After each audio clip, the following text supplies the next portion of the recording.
Namo Bhagavate Vasudevaya.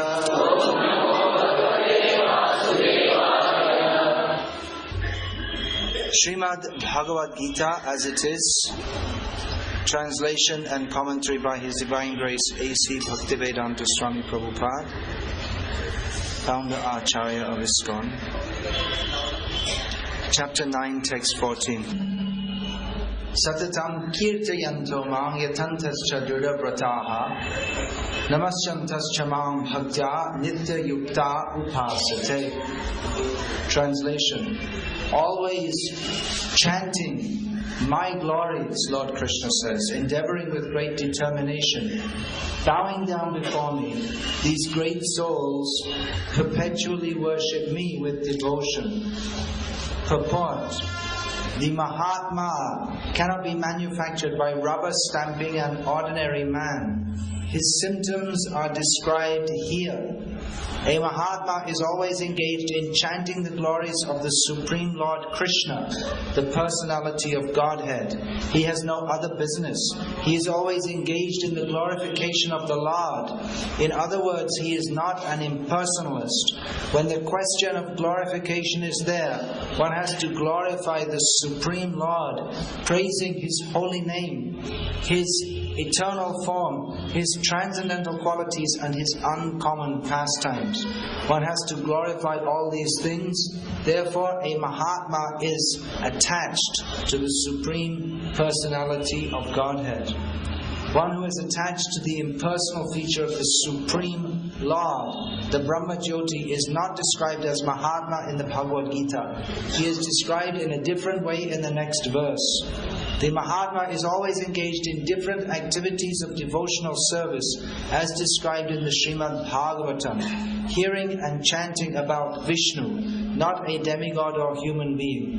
That is devotion. Shravanam, Kirtanam, Vishnu and Smaranam, remembering Him. Such a Mahatma has firm determination to achieve at the ultimate end the association of the Supreme Lord in any one of the 5 transcendental rasas.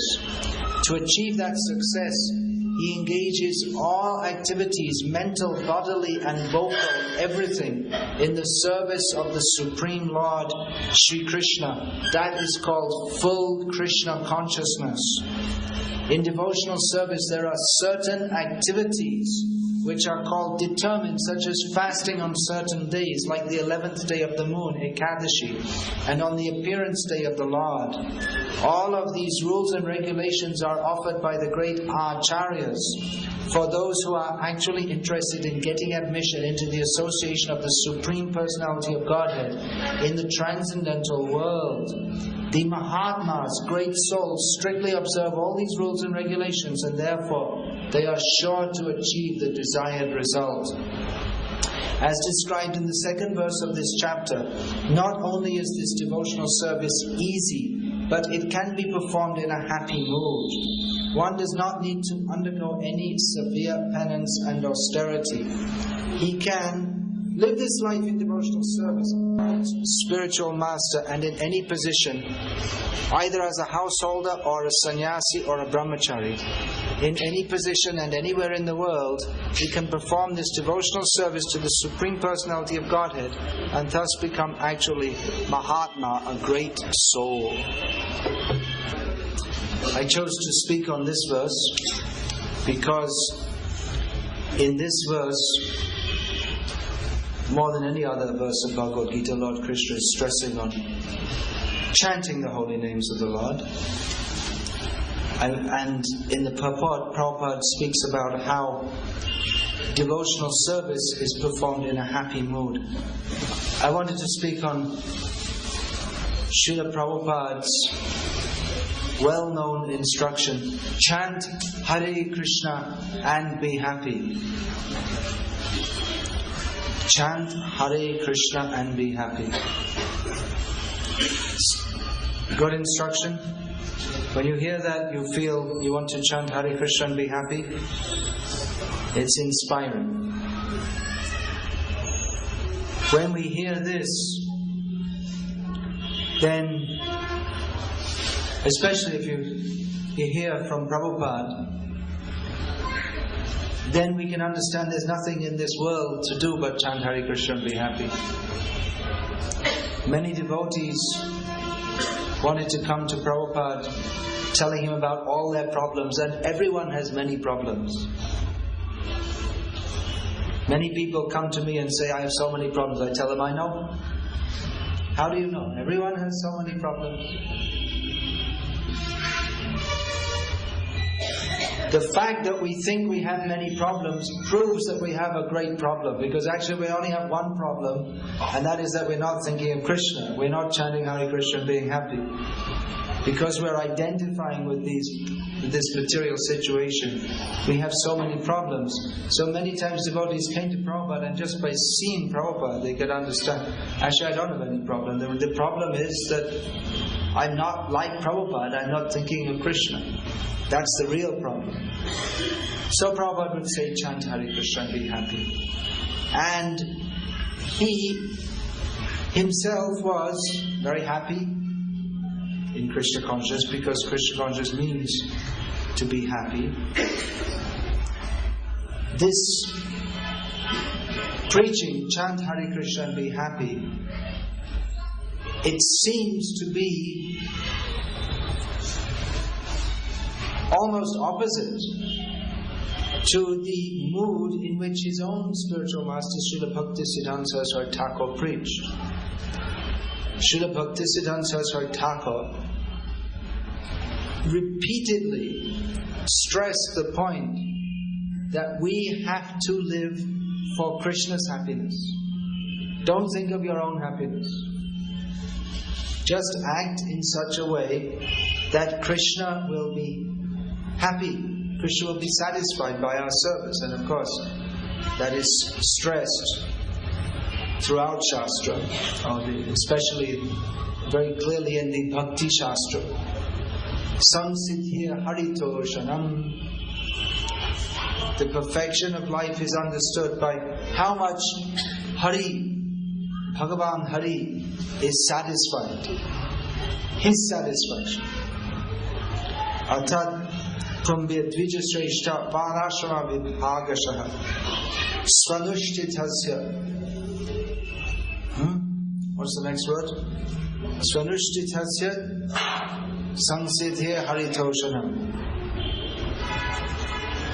That everything we do within the Varnashram system, svanushthitasya dharmasya samsiddhya haritoshanam. We should understand the perfection is how much Hari is satisfied.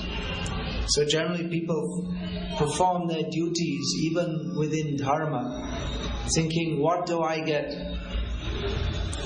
How I shall be satisfied. But the perfection is to stop thinking how I will be satisfied and how Krishna will be satisfied. That is actual bhakti. So he was very much stressing, you don't try to satisfy yourself, try to satisfy Krishna. And actually if one tries to satisfy Krishna, then oneself, we will be satisfied. We cannot be satisfied by trying to satisfy our own senses. It doesn't work. But if we try to please Krishna, then automatically we become happy also. And if we try for anything else except pleasing Krishna, then automatically we cannot be satisfied, whatever we do. Nothing can give pleasure to the jiva but to act in his constitutional position of service to Krishna. So Bhaktisiddhanta Saraswati Thakur was stressing this very much and establishing it very strongly on a philosophical basis. And Prabhupada said, chant Hare Krishna and be happy. There's no difference between Bhaktisiddhanta and Bhakti Vedanta. There's a difference in the preaching fields, the preaching ethos in which they manifested their pastimes, in which they operated. Srila Prabhupada was not preaching among highly philosophical people, although the hippies thought they were philosophical. But he was preaching among hedonistic people.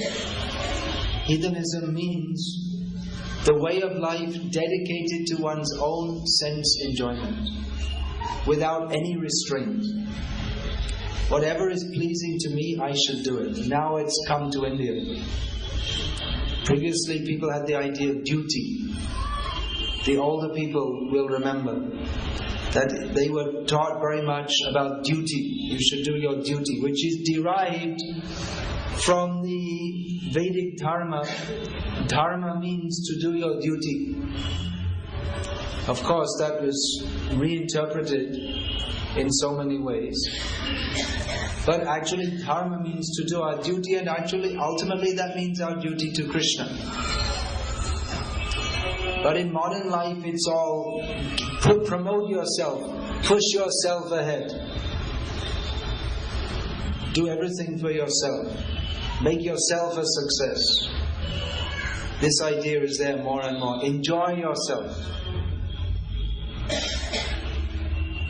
So these are all contaminated, hedonistic, animalistic, demoniac ideas, which we can say they're coming from the West, but actually it's not really a Western idea. It's the basic perverted propensity of the jiva in Maya. Everyone in Maya wants to enjoy their senses, instead of thinking how to act for the pleasure of Krishna's senses, which is the position of the liberated, purified soul.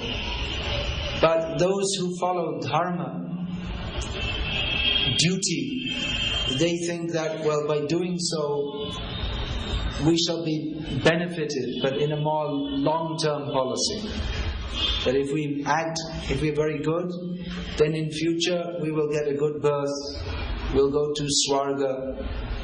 So it's the difference between spending your salary on a party and putting it in the savings bank. That's all. Both are meant for personal enjoyment. The one who spends it all on a party, he drinks and he boozes and it's all gone. But I enjoyed myself. Blah. Whereas the person who puts it in the bank thinks, well, in future I have to have security and a home and a house. It's the same idea, but the person who puts the money in the bank is more, you can say, forward-looking, more wise. Because the person who spends all the money gets drunk and everything, then he thinks he enjoys himself, but he has nothing left afterwards, even for basic food and clothing. So to follow dharma from the materialistic point of view, it's more like putting your money in a savings account, saving money for the future. It's thinking, I have to think, I shouldn't do any sinful activity, otherwise I'll get punished. I'll do some punya karma, then I can go to the heavenly planets. So it's the same propensity, but in the modern age they're promoting beg, borrow, somehow or other get money and enjoy. It's not, like I say, it's not a modern theory. Even in ancient India there was the atheist Charvak. Vinam kritva pibam, what is that? Vinam kritva kritam pibet, yavat jivet sukam jivet. This is the atheistic philosophy. Yavat jivet sukam jivet. As long as you live happily. Bhasmi bhutasya dehasya king puna avatino bhavat. He said that beg, borrow or steal, take ghee, enjoy life, be happy. Forget sunflower oil, take ghee. You don't have enough money, steal it. This is his philosophy. But then you'll be punished. You won't be punished. When you die, everything is finished. This was atheist Charvak philosophy, and he put it in Sanskrit also. Interestingly, he didn't say eat meat, he said take ghee. Even the atheists, they were more cultured.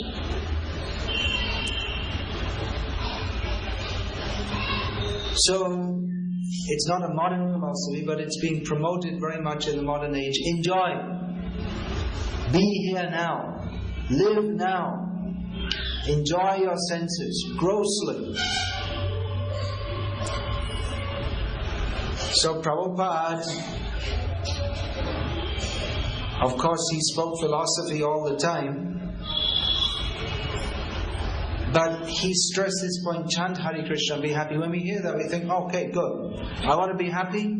Can get happy by chanting Hare Krishna. Okay, good. I'll do it. Everything is judged by how happy I can be. Doesn't matter. Everyone else should go to hell, but I should be happy. Everyone else, let others suffer, doesn't matter, I should be happy. There's one story, Shah of Iran in the 19th century, Shah of Persia at that time. He visited London. So they showed him so many sights. They took him around. There's one, the Tower of London, where they used to execute political prisoners. And they showed the guillotine, which is a machine invented by a Frenchman by the name of Monsieur Guillotine. So they call it the guillotine.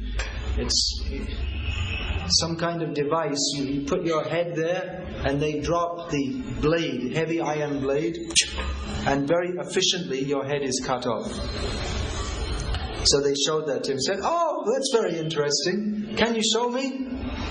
You can show me someone?" He said, no, we can't show you. He said, well, why not? He said, well, you just can't kill him. He said, well, if you don't want to put one of your men, I'll take one of my party.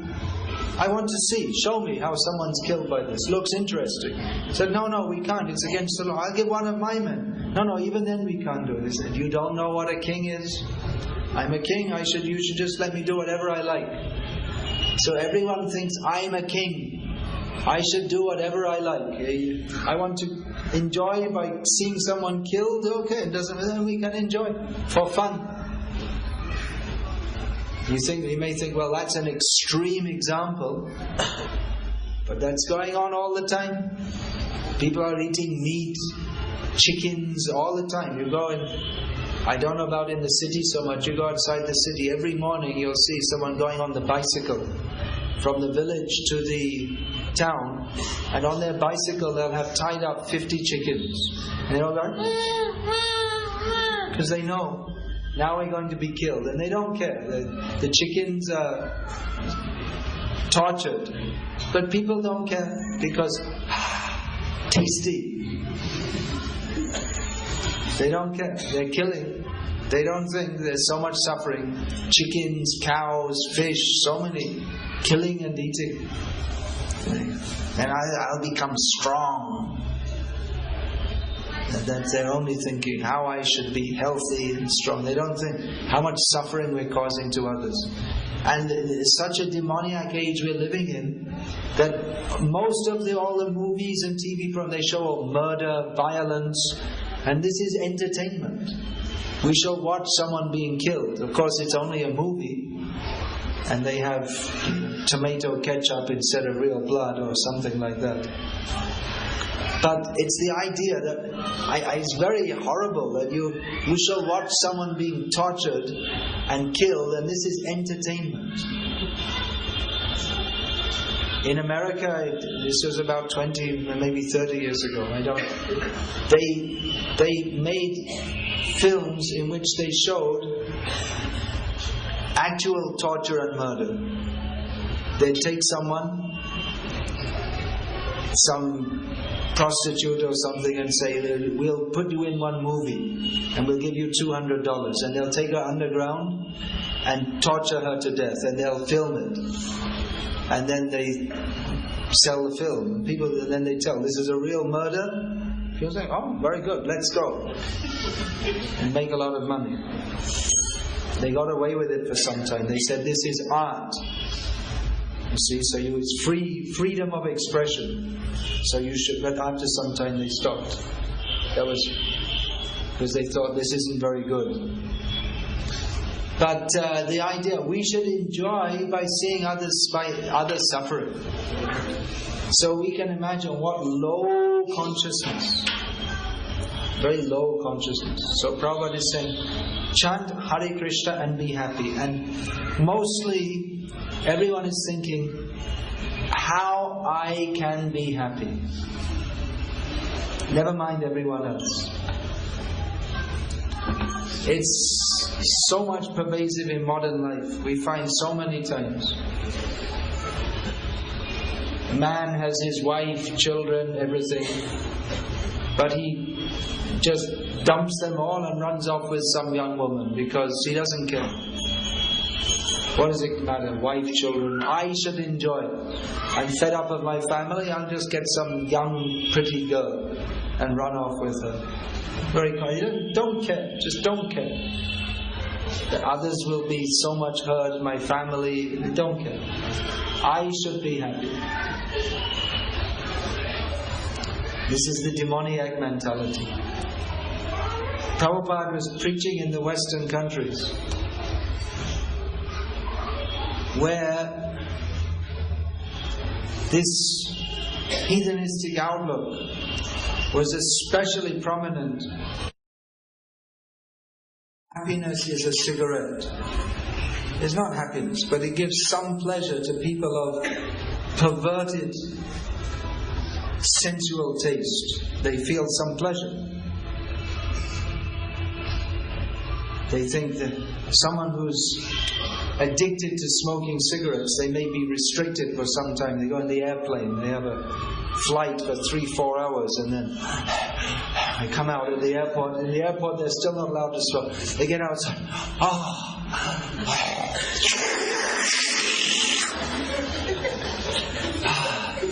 They feel some pleasure. What is that pleasure? Some horrible flavor. But because they're addicted, they think this is pleasure. So they equate the interaction of the senses with the sense objects with pleasure. So, kirtan, actual kirtan means to chant the names of Krishna for Krishna's pleasure. But kirtan can appeal to people even on the lowest platform because they perceive it as something that I can join in and I can enjoy. Other process, if we ask, sit down and you listen to some philosophical lecture, of course, some people are coming, you are coming. But generally nowadays, the so-called religious lectures, that's the religious culture of India. People like to come and listen to religious lectures.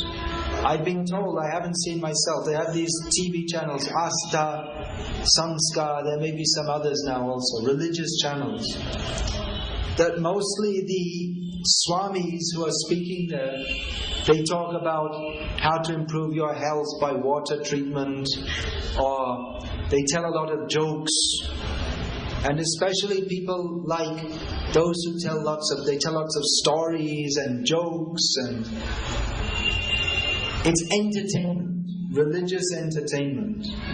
But it's so. Actually, how many people are serious to understand? Who are asking like Arjuna? King Tat Brahma Kim Adhyatma. What is the nature of the absolute truth? What is spiritual reality? People are not very much interested to listen. If someone can tell lots of jokes and play around with words in an entertaining manner, and quote a few things from Upanishads and interpret it in some unusual manner, and people think, oh, that's good, that's a wonderful lecture, that's great. But if someone comes and tells that now you have to reform your life, you have to understand we're not meant for personal enjoyment, we're meant for Krishna's enjoyment. If we actually want to serve God, who is the supreme pure, then we have to lead a pure life. There's no question of religious life as long as we're eating meat and taking intoxication. There's no question actually of understanding God as long as we're endeavoring for material happiness in any way. We can preach to people, you chant Hare Krishna, yes, you do your job and you make lots of money and you enjoy life and chant Hare Krishna. We can preach like that. And many people say, oh yes, that's right, I like that, that's good. But if we actually tell that everything in this material world is temporary and it's all useless, and even if you become the President of America or President of India or whatever, or even if India becomes a superpower, it's all useless, all meaningless. Everything in this material world that is conceived of without relationship to Krishna is useless, and we don't care whether you're an MSc or a PhD. You chant Hare Krishna and surrender to Krishna. If we say like this, people think, oh, I don't like this. What are they talking like that for? We say, oh, you're a PhD. Oh, okay, very good. Yeah. Oh, yes, sir. That's all right. And give a blessing to my child, they can pass the exam. I don't know, what the hell? They pass the exam, get in more Maya. What is this? They say, yes, so then he can preach. Yeah, well, maybe. It's all mixed up, material desires. But if we promote, yes, you promote your material desires one side and you do bhakti the other side. Yes, this is very good. Then people will like it. So, it's one way of catching people, we can say, that you appeal to their material desires. But what is the actual fact that we have to state? This verse before this, Mahatmanastu mang partha daivim prakriti ma'ashrita bhajantyananya manaso gyatva bhutadim avyaya. Krishna is describing those who are actually chanting Hare Krishna. They're actually happy because they're fully sheltered at the lotus feet of Radharani, who is indirectly mentioned here. Mostly those who talk of Radharani, they take her as the object for sense gratification also, which is why we don't much speak of Radharani, even though she is topmost worshipable. But people want to think of her how we shall enjoy, rascals. So, Bhajantya Nanya Manaso, who can actually chant Hare Krishna, they worship Krishna Ananya Manasa, no other thought, no other desire, only how Krishna will be satisfied. But if we preach like this, who is going to come? We've heard Gaur-Kishore Das Babaji Maharaj. He was the guru of Srila Bhaktisiddhanta Saraswati Thakur. Anyone came to him, mostly he would reject. Either you do bhajan like me, and he is fully renounced, or you just don't go away. One Maharaj of Kashim Bajar, he came begging, you please come, stay with me in my palace, purify my kingdom. Gaur-Kishore Babaji, he said, no, if I go to your palace, then I may desire to enjoy it. I may desire to become the proprietor. But I have another suggestion. Now you've come here, and you're saying you want my association, so you don't go to your palace, you stay here and live with me, just like me. He could not accept. Who will accept? Gaur-Kishore Das Babaji Maharaj, he wouldn't accept anyone. You come immediately to my level, just fully absorbed in Krishna consciousness. But like that, how to purify people? So he wasn't a preacher. People were coming to him. He didn't want to be bothered, so he went to live in the latrine. Because he thought, if I live in the latrine, people will think this is an impure place, I won't come, it stinks. So he wanted to avoid all the people. You just don't bother me, I want to chant Hare Krishna. His one disciple, Bhaktisiddhanta Saraswati, he preached, so many people came. He preached Krishna consciousness. But he was more lenient. Because if you say immediately everyone must fully surrender to Krishna, then who will come? And how will people be purified? So preaching means you have to make some concession. You have to, at some level, you have to accept, yes, you practice Krishna consciousness like this. There must be some standard. If we say everything is okay, you just chant Hare Krishna. Well, we also say that. We say anyone can come, you come to the temple, chant Hare Krishna, as long as you don't cause a disturbance, you can come. And then at home, if you eat meat and this and that, well, that's up to you. But if you want to be serious, then you follow all these programs. But we don't insist. We don't say, no meat eaters allowed. Yeah, everyone can come. You come. But then if you want to be serious, then you have to follow the principles. So like that. Everyone come, chant Hare Krishna, and then if you want to be serious, we'll tell you, these are the rules and regulations, follow the, do this, don't do that. Then you can gradually become advanced. So there is some concession. If we say, put a sign at the door, no one should enter who has any material desires, then it's going to be very difficult if people are honest. Because we all have so many material desires. So we accept people at some level. That alright, come in, you gradually take up the process and gradually become purified. Srila Prabhupada was working among, he was preaching among people far removed from the sober culture of India. You're also now far removed.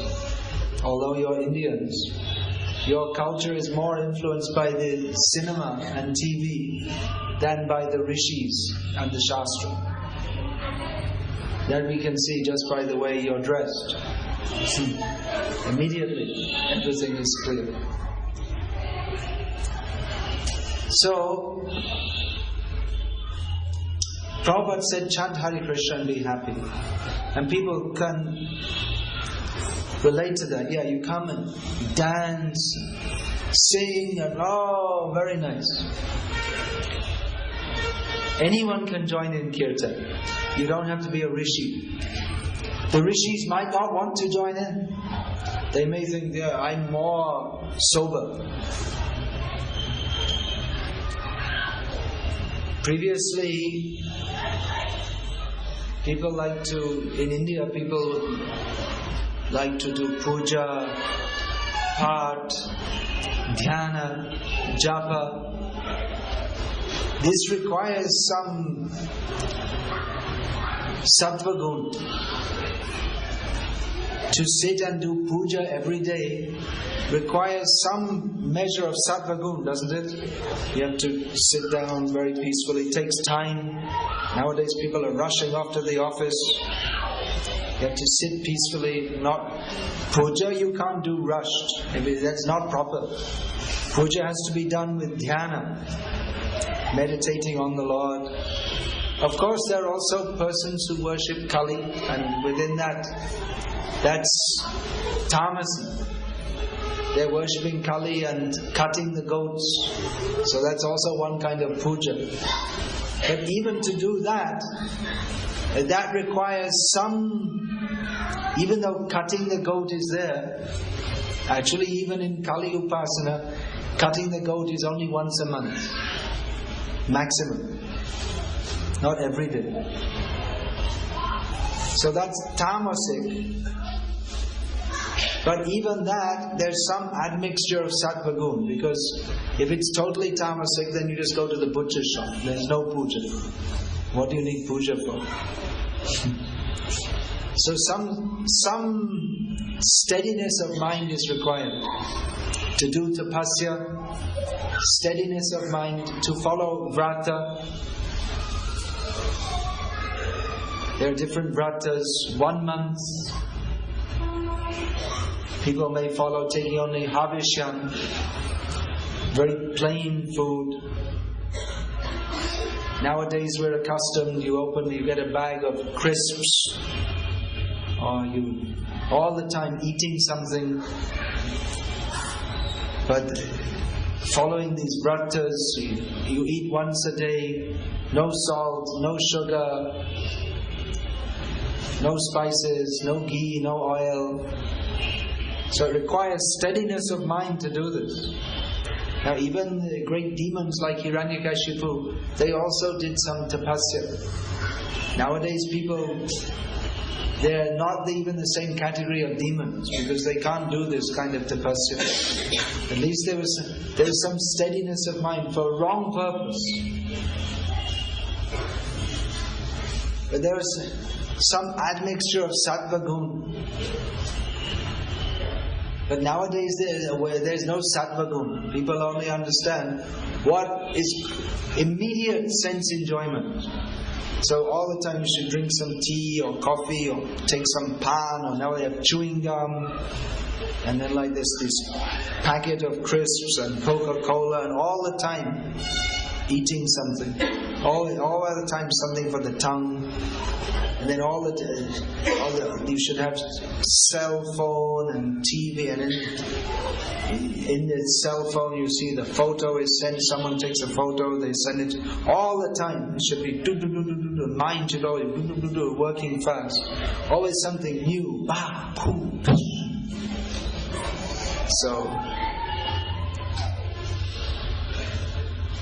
So kirtan is actually the highest spiritual activity. But Krishna Kirtan is such, it's especially meant for Kali Yuga, in which everyone can immediately take part in them. Everyone will appreciate it. Pious people will appreciate it. This is something very good, chanting the names of the Lord. And even we find the drunkards, if we go outside and chant Hare Krishna anywhere in the world, guaranteed some drunkards will come. They also like to join in because they think, they like to, when you're drunk, then you like to dance. That's completely in Tamagun. But somehow they're able to relate. So, we don't recommend become drunk and chant Hare Krishna. We recommend chant Hare Krishna and don't become drunk. But even the process of Hare Kirtan is so merciful that even people who join in a drunken state, they get benefit. Of course, real benefit comes when we take seriously to the practice of Krishna consciousness, but it appeals even to the lowest nature. Only to persons who are extremely envious of Krishna, they will not like this. But even such persons can become changed by repeated exposure to Harinam. That we've seen many times. In the Western countries, previously, many people used to be against this Harinam. Not now. Mostly people are not much against it. But it used to be. We used to go out and then in the Western countries, and many people would shout bad things at us and then complain to the police. Police would come and arrest us. It was a regular thing. But we saw gradually people, they came to like it, because that is the nature of Hare Kirtan, that it has a purifying effect. Mostly in India, I see rarely people are against it. I remember once at Calcutta Book Fair we were chanting, and some communist Bengalis very much against, shouting and trying to stop it like this. But mostly people in India not against it. But Hare Kirtan can immediately appeal to everybody. Even we find in Chaitanya Mahaprabhu's Leela that the drunkards were joining in Chaitanya. They were also appreciating Chaitanya Mahaprabhu's Kirtan. But in Chaitanya Mahaprabhu's Leela, the Mayavadi sannyasis, they did not appreciate. So Vrindavan Das Thakur, the author of Sri Chaitanya Bhagavat, says that the drunkards who were rejected from society, they were better than the Mayavadi sannyasis who were so much respected because they appreciated Hari Kirtan. What is their appreciation? Drunken appreciation. Not a long way from actual bhakti. But somehow or other they thought, oh, it's very nice. Whereas the Mayavadis, no, this is wrong. This is bad. Don't do this. So, of course, Chaitanya Mahaprabhu, he also attracted he went and because the Mayavadi sannyasis, they appreciate scriptural discussion. So on the basis of scriptural discussion, Chaitanya Mahaprabhu showed them that the actual zenith of Vedic knowledge is to chant the holy names of Krishna. Hari. Rig Veda to Yajur Veda, Sama Veda Pia Tarvanaha, Adhitas Tena Yeno Tam Harir Ityakshara Dvayam. That one who chants these two syllables, Ha-ri, it's understood that he studied all the Rig, Yajur, Sama and the Tarva Vedas. It's everything's there. So Chaitanya Mahaprabhu proved this. Then they also became attracted. But the Hari Kirtan process, everyone can come join, chant, dance. Who will not want to chant and dance? Very attractive process. But chant and dance, then we say chant Hare Krishna, be happy. Okay, wonderful, great. But then we should sit down and hear how we can actually be happy. Because as long as we are thinking, I shall enjoy my senses, we cannot actually chant Hare Krishna. Actual chanting of Hare Krishna means chanting for Krishna's pleasure. So in the beginning there's some sensual attraction for chanting the holy names. But even that is not devoid of the mercy of Krishna. Krishna is so merciful that even one who takes to the chanting of Hare Krishna out of some sensual motive, then Krishna gives some mercy. But one should hear from devotees that we are meant for the pleasure of Krishna. If one goes on with Hari Kirtan thinking how I shall enjoy my senses, then one becomes an offender to Krishna. If in the beginning one is attracted like that, that's alright. But then if one goes on and makes a profession out of chanting the holy names for sense enjoyment, then he becomes an offender to Krishna. So one should hear and become purified and understand this is another kind of kirtan, Hari Katha Kirtan. Understanding that chanting Hare Krishna means to accept my position as the servant of Krishna and act for His pleasure, do everything for His pleasure. Chanting and dancing, that is very pleasurable, but we should understand that the pleasure comes from chanting for Krishna's pleasure.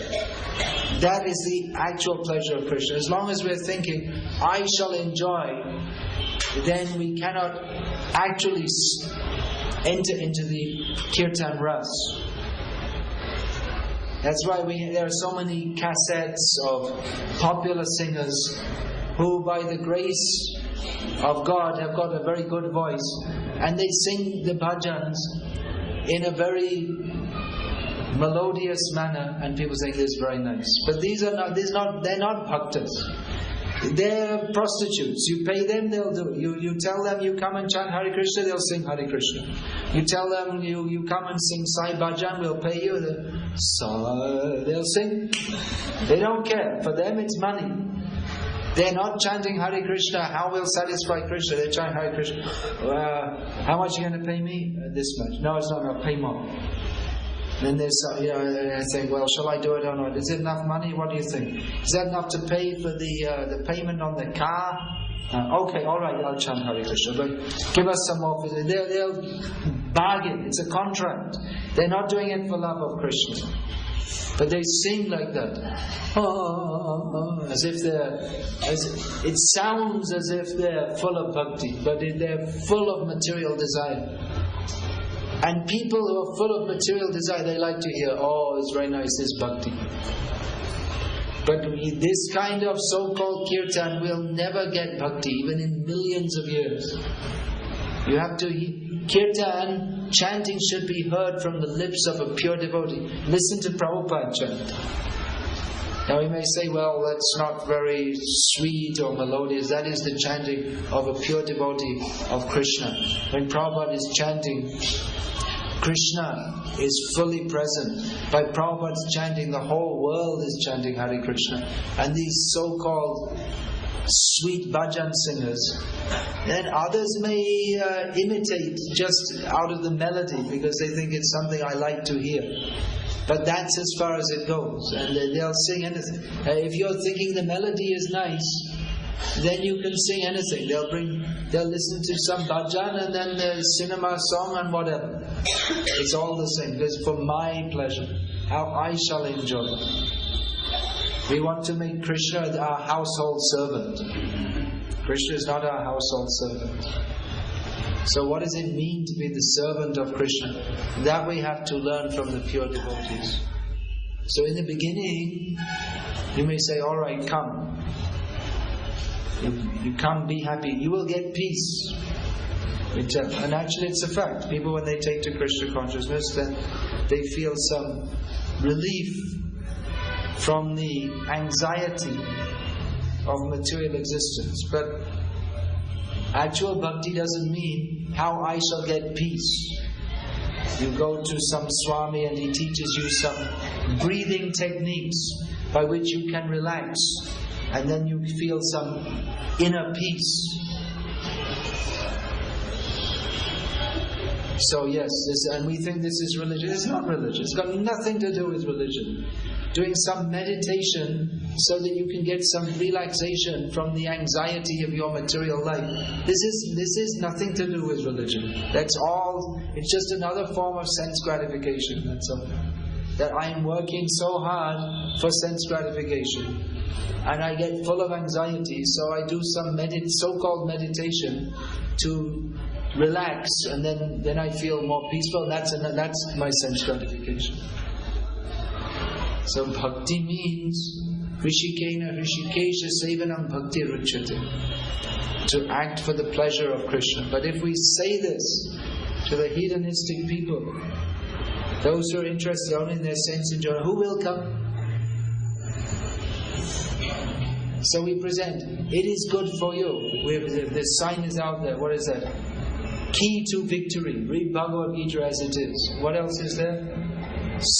For success. I saw the sign as we were coming. Read Bhagavad Gita as it is. For successful life. People think success, that means I will get a lot of money, I will become rich, I will have a high position. People think this is success. Actually it's true. If you read Bhagavad Gita, your life will be successful. So people read that, oh, success. But when they read success, they process it in their perverted thought process in one way. We say be successful. It's true, you'll be successful means you'll give up all these stupid ideas of becoming a success in the material world and understand that the actual success of my life is to surrender to Krishna. But if we say that, who will come? We say, be successful. Oh, okay, then, yeah, okay. I read Bhagavad Gita, then I'll become successful, and I'll be number one, and everyone will praise me. It's a demoniac way of thinking. So, we're saying like that, but the idea is you should take this book and then understand what does it mean actually to be a success. Success means to get free of all these rascal ideas that we're being trained in throughout life. Our loving parents, our teachers, they're all teaching us how to go to hell. So we should learn from Bhagavad Gita as it is, what it means to surrender to Krishna. So maybe, I don't know, this is too much for all of you. We should have just told you, chant Hare Krishna and be happy. But we should understand what it actually means. So if you want actual happiness, then please chant Hare Krishna. If you want to be cheated, then don't come here. This place is not meant for cheating. There are so many cheaters there. So many cheaters in the name of Bhagavan, or not even in the name of Bhagavan. Some of them call themselves Bhagavan. But Bhagavad Gita as it is not meant for cheating. Krishna did not speak to Arjuna to cheat him. You can say Prabhupada cheated. In one way you can say, you come here, you chant, you take prasad. But not really cheating, because he wanted to give people actual knowledge. But he brought them in at one level and brought them up to the highest level. So in our preaching of Krishna consciousness also, those who are preachers of Krishna consciousness, they shouldn't think that preaching means simply to tell people chant Hare Krishna and be happy. Alright, that's true, but you have to explain how to be happy. You have to explain this philosophy of Krishna consciousness. Krishna consciousness is not meant for making some arrangement so that we can be happy in this material world, which is also possible to do through a religious institution. Most of the religious institutions in this world, they're fully dedicated to the material happiness of its members, especially the leaders, because people think you come to the guru or the priest and he gives you a blessing, and then your material life progresses by the blessing, and you give him some donation. So definitely you can expect that all the worst class of people will become religious leaders, because it's the easiest way to cheat people. All you have to do is pretend to be pious, and people come and they respect you like anything, and they give you money, and you don't have to do anything. So you can expect all the worst cheaters, they'll come. So we have to be careful. If we don't want to be, the problem is most people want to be cheated. They want someone who will give us materialistic blessings. We're not serious. But at least those who are followers of Srila Prabhupada, followers of Vyasadeva, then they should know that dharmasya hi apavargyasya. Religion is not meant for sense gratification. Religion is meant for getting out of this material world and going to Krishna, which means how to act for Krishna's pleasure, and if we do so, we shall become fully ecstatic in love of Krishna. And as long as we're not thinking how to satisfy Krishna, we shall always remain dissatisfied. But if we're thinking, I shall serve Krishna, so I shall become happy, as long as we're thinking like this, it doesn't work. We have to become so much absorbed that we don't even think of our own happiness. This is the actual goal. It's a very high goal. So we may go gradually, but we should know what the goal is. We shouldn't get stuck at some point. Otherwise it's very easy to propagate some mixed up thing. People feed the poor, build hospitals, and stick a picture of Krishna, and then we'll call it Krishna Bhakti. But we have to see what is everything. It's not that we just stick a picture of Krishna on top and it all becomes Bhakti. We have to see exactly what Krishna wants us to do and act in that way. That is Bhakti, not what we have our own idea and then we do it in the name of Krishna. That's not Bhakti. People if you do some mundane welfare work, they'll say, oh, this is wonderful. And stick Krishna on the top and call it Bhakti. No. Even this idea of prasad distribution, we're feeding the school children so they can get better degree. What do we care? They get better degree. They're all going to school, they're all teaching them how to go to health. Social studies. We eat meat, we eat fish, we eat eggs. So, if we promote that we're feeding these school children, they'll say, oh, that's very good. If we tell people we only want to give these people prasad so they can get spiritual benefit, then people are not interested. But if we tell we're feeding the poor so that we can build up India as a power, as a superpower, and people think, oh, that's very good. Totally mundane outlook. India become a superpower, and in the meantime you'll become dead and you'll get born in Pakistan, and then you'll get an Indian bomb dropped on your head from the superpower. People are foolish. So we have to be careful with this appealing to the foolishness of fools. We have to be very careful that we don't ourselves become foolish. The problem is, if we're talking nonsense, we may think, well, we'll appeal to the foolishness of fools. We'll say, you give a donation to feed the school children. But then we also start thinking, yes, we have to feed the school children. And then our own consciousness becomes mundane. So take these books, read these books. You want to know what Prabhupada came to give us? Well, this is what he came to give us. He came to give us Bhagavad Gita as it is. He just came at the right time. Bhagavad Gita yatha tatham yatha rup.